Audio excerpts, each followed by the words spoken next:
ചെയ്യാത്ത കുറ്റത്തിന് ശിക്ഷ അനുഭവിച്ച ഗുരുവായൂരപ്പന്റെ കഥ അറിയാമോ? പണ്ടുകാലത്ത് ധാരാളം കുട്ടികൾ ഗുരുവായൂർ ക്ഷേത്രത്തിനുള്ളിൽ കളിച്ചു നടക്കുക പതിവായിരുന്നു. അക്കാലത്ത് ഇല്ലങ്ങളിലൊക്കെ കടുത്ത ദാരിദ്ര്യമുള്ള സമയവുമായിരുന്നു. അമ്പലത്തിലെ നിവേദ്യങ്ങൾ കഴിക്കുവാൻ കുട്ടികൾ അവിടെ അങ്ങനെ ചുറ്റിപ്പറ്റി കഴിഞ്ഞിരുന്നത്. കൊടിമരത്തിനടുത്ത് വെച്ച വലിയ ചെമ്പിൻ പാത്രത്തിൽ കുന്നിക്കിരുവും മഞ്ചാടിയും ഇട്ടുവെക്കുക പതിവായിരുന്നു. കുട്ടികളുടെ ബുദ്ധിശക്തി വർദ്ധിപ്പിക്കുന്നതിനും ഊർജ്ജസ്വലത ലഭിക്കുന്നതിനും കുട്ടികളെ കൊണ്ട് കുന്നിക്കിരു വാരിക്കുന്ന ചടങ്ങുണ്ട്. അമ്മമാർ കുട്ടികളെ കൊണ്ട് കുന്നിക്കിരു വാരിച്ച് നാണയങ്ങൾ ആ പാത്രത്തിൽ ഇടുകയും പതിവായിരുന്നു. അമ്പലത്തിലെ കാര്യങ്ങളൊക്കെ ചിട്ട പോലെ നോക്കിയിരുന്നത് കണിശക്കാരനായ ഒരു ഭട്ടതിരി ആയിരുന്നു. ഒരു ദിവസം ഭട്ടതിരിയുടെ മുന്നിൽ ഒരു പരാതിയെത്തി. കുട്ടികൾ കുന്നിക്കിരു പാത്രത്തിൽ നിന്നും പണം എടുത്ത് പഴം വാങ്ങി കഴിക്കുന്നുണ്ട്. ഇത് സത്യമാണോ എന്നറിയാൻ കുട്ടികളെ വിളിച്ചുവരുത്തി ചോദിച്ചു.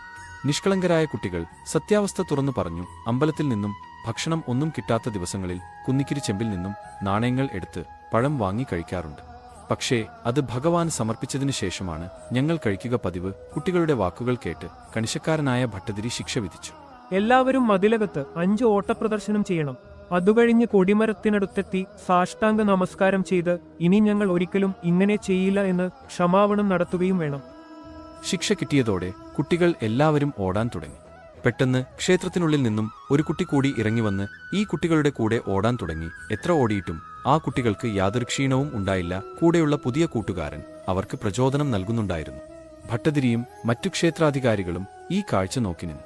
അത്ഭുതത്തോടെ ശ്രീകോവിൽ അകത്തേക്ക് നോക്കിയ അവർക്ക് കാണാനായത് ഭഗവാന്റെ വിഗ്രഹം കരിപുരണ്ടതുപോലെ ഇരിക്കുന്നതാണ്. അതോടെ ഭഗവാനാണ് കുട്ടികളുടെ കൂട്ടത്തിൽ ഓടുന്നതെന്ന് എല്ലാവർക്കും ബോധ്യമായി. തങ്ങളുടെ തെറ്റ് മനസ്സിലാക്കിയ അധികാരികൾ ഭഗവാനോട് ക്ഷമാപണം നടത്തി. ഓടുന്ന കുട്ടികളും അപ്പോഴേക്കും ഓട്ടം നിർത്തി. പക്ഷേ അപ്പോൾ അവരുടെ കൂടെ കൂടുതലായി ഓടാൻ വന്ന ആ കുട്ടി ഉണ്ടായിരുന്നില്ല. പെട്ടെന്ന് അകത്തുനിന്നും ഒരു അശരീരി കേട്ടു. ആ പിഞ്ചുകുട്ടികളെ ഇത്രയും വലിയ കടുത്ത ശിക്ഷയ്ക്ക് വിധിക്കേണ്ടതില്ലായിരുന്നു. അനാഥരായ കുട്ടികൾ വിശപ്പ് സഹിക്കാൻ വയ്യാതെ വന്നപ്പോൾ എന്നോട് ചോദിച്ചതിനു ശേഷം നാണയങ്ങൾ എടുത്ത് പഴം വാങ്ങിയത്. എനിക്കും അത് സമർപ്പിച്ചതിനു ശേഷമാണ് അവർ കഴിച്ചത്.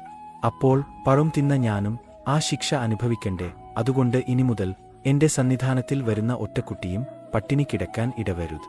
അവർക്ക് ഉച്ചപൂജ കഴിഞ്ഞാൽ നിത്യവും ചോറ് വിളമ്പി കൊടുക്കണം. എനിക്ക് നിവേദിച്ച വിശിഷ്ട നിവേദ്യങ്ങളിൽ ഏതെങ്കിലും ഒന്ന് അവർക്ക് കൊടുക്കുകയും വേണം എന്നും അവരുടെ വയറു നിറഞ്ഞു കാണണം.